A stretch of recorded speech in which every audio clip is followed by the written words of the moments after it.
역사재단은 기본적으로 처음에 만들어질 때부터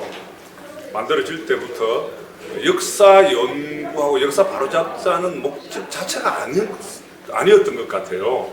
그냥 외교적으로 아까 제가 발표할 때 말씀을 드렸지만은 역사 화해라는 아주 애매한 표현을 하다 보니까 역사를 바로잡는 쪽에는 관심이 없고 어떻게 외교적으로 충돌을 피하려고 하느냐 하는 이런 쪽으로만 갔습니다. 그러다 보니까 어떤 문제가 생기느냐 하면은 역사 이론에서는 그 사람들이 만든 지도나 또 미 의회 조사국에 보낸 자료라 혹은 이런 걸 전부 다 종합을 해보면은 결국은 우리나라 역사는 아예 단군 조선은 없고 그 다음에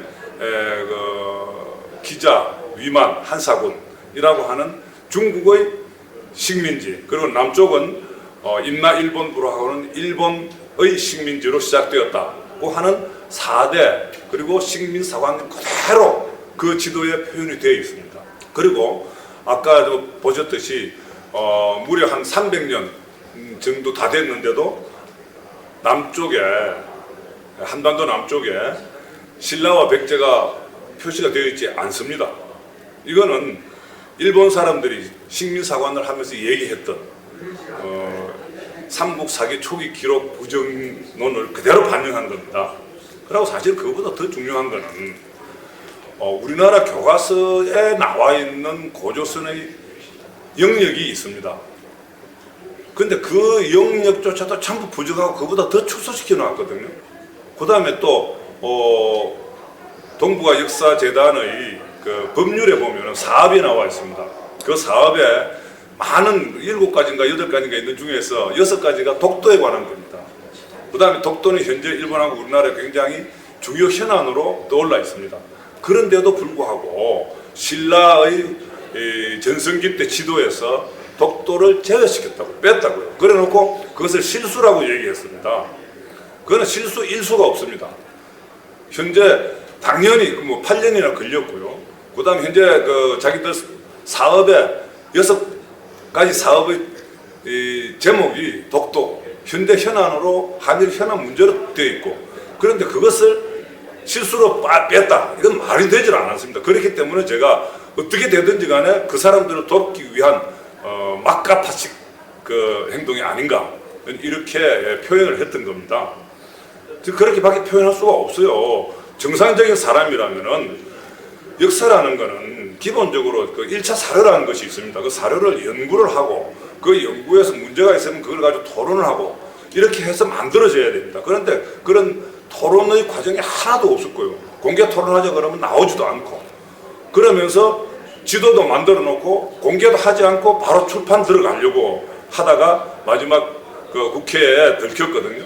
자, 이런 식의 행동을 하는 동북아 역사재단을 정상적인 우리나라의 기관이라고 저는 볼 수가 없다고 생각합니다. 뉴라이트 쪽에서 역사 쪽을 주도 내지 지도한다고 하는 그 사람들을 보면은 역사를 깊이 있게 연구한 분들이 없습니다. 그 중에 한 분이 제가 서울상대 다닐 때 우리 스승이었는데 그 사람은 경제사를 전공한 사람이었습니다. 역사를 전공한 사람이 아니었습니다. 그런 사람이 역사를 얘기한다고 할 때 아까도 제가 말씀드렸지만은 중국 학자나 일본 학자보다 더 깊이 있는 연구를 할 수가 없습니다. 그러니까 결국은 자기들하고 연결되는 일본 사람이나 혹은 중국 사람의 학설을 그대로 따라갈 수밖에 없는 그런 한계점이 있는 겁니다. 그래서 나는 뉴라이트도 그런 얘기를 많이 들었는데 그 얘기 정도 그치지 않고 내용에서도 상당히 친일본적인 냄새가 굉장히 많습니다. 그런 면에서 보면은 역사 연구의 깊이는 없고 그쪽 사람들의 주장을 많이 인용하는 그런 내용이 그렇게 전파되지 않았나 이렇게 생각됩니다. 예, 지금 박근혜 정부가 박근혜 대통령이 들어서면서부터 역사를 바로잡아야 한다는 얘기를 많이 했습니다. 그런데 이제 그 얘기 중 나중에 이렇게 정책적으로 푸는 걸 보면은 이념적인 문제, 소위 북한 쪽을 따르는 그런 이념적인 문제 이외에는 건드리지를 못했습니다. 그래서 제가 지금 건의도 동북아 역사재단에 대한 문제라든가 국사편찬위원회라든가 혹은 한국교원대학교에 그 역사 교과서를 편집하는 팀이 있습니다. 그 팀들에 대해서 질문을 국민신문고를 통해서 질문을 여러 번 했었거든요. 그 답을 보면은 전혀 엉터리 답입니다. 책임 회피만 하려고 그러고요. 그래서 그런 사람들에 대해서 이번에 이제 앞으로 저희들이 그 여러 단체들이 뭉쳐가지고 정부에도 문제점 있는 사람들을 교체하라고 요구를 할 겁니다. 그렇게 요구를 하고, 그렇게 해도 만약에 교체도 하지 않고 인적 그 쇄신도 하지 않고 저기 쇄신도 하지 않는다면은 정권 퇴진 운동도 불사할 겁니다. 그게 뭐 지금 현재 박근혜 대통령 정부든 또 다음에 들어서는 정부든 어떤 대통령이 되든지 간에 우리 역사를 팔아먹는 그런 정권을 그대로 이어가게 둘 수는 없지 않습니까? 네, 저는 그 육군사관학교를 졸업하고 군대 생활 31년을 했습니다. 그리고 준장으로 예편을 했는데 그 중간에 역사학 석사학위를 받았고 제대하고 나서 박사학위를 받았습니다. 그래서 왜 그렇게 되었냐 하면은 결국은 내가 이 세상에 온 이유가 우리 민족의 어떤 도움이 되는 일을 하라 하는 사명을 띠고 왔다고 제가 혼자 판단을 했습니다.